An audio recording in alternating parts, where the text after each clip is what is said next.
अजित पवारांसोबत झालेली युती आमचं दुर्दैव असं वक्तव्य भाजप प्रवक्ते गणेश हाके यांनी केलंय।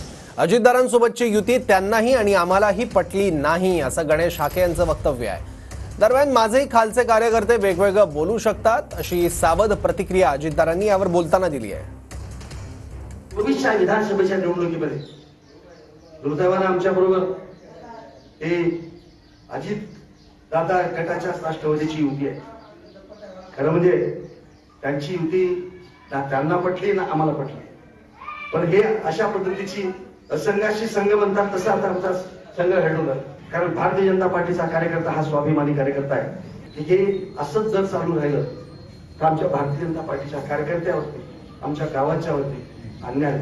आम्ही चर्चा केलेली आहे हे अमित भाईंशी, मोदी साहेबांशी, देवेंद्रजींशी, त्या सगळ्यांशी चर्चा केलेली आहे। तुम्ही जर असं बोलत बसला तर माझे पण खालचे कार्यकर्ते वेगवेगळे बोलू शकतात। हे बोलण्यात काही त्याला फार आम्ही महत्त्व देत नाही।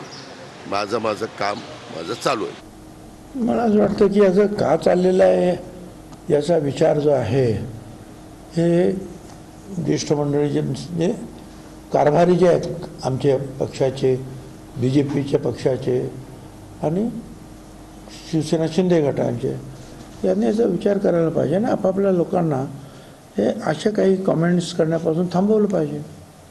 माझं स्पष्ट मत आहे, जर पक्षाचे काही नेते जर असं बोलत असेल तर निश्चित महायुतीमध्ये फरक पडेल आणि मग मन एकदा दुभंगले गेली तर त्याचा परिणाम हा महायुतीवर होणार आहे। आमचं तर आम्ही शिंदे साहेबांशी आम्ही सुद्धा बोललो। पुढच्या आठवड्यामध्ये आमच्या सर्व प्रमुख नेत्याचे कोर कमिटीचे नेते असतील, प्रवक्ते असतील, यांची एक बैठक शिंदे साहेब स्वतः घेणार आहेत आणि त्यात आम्ही आमचा जो काही धोरणात्मक निर्णय घ्यायचा आहे किंवा काय स्ट्रॅटेजी असली पाहिजे यावर आमचं चिंतन मनन त्या ठिकाणी होणार आहे।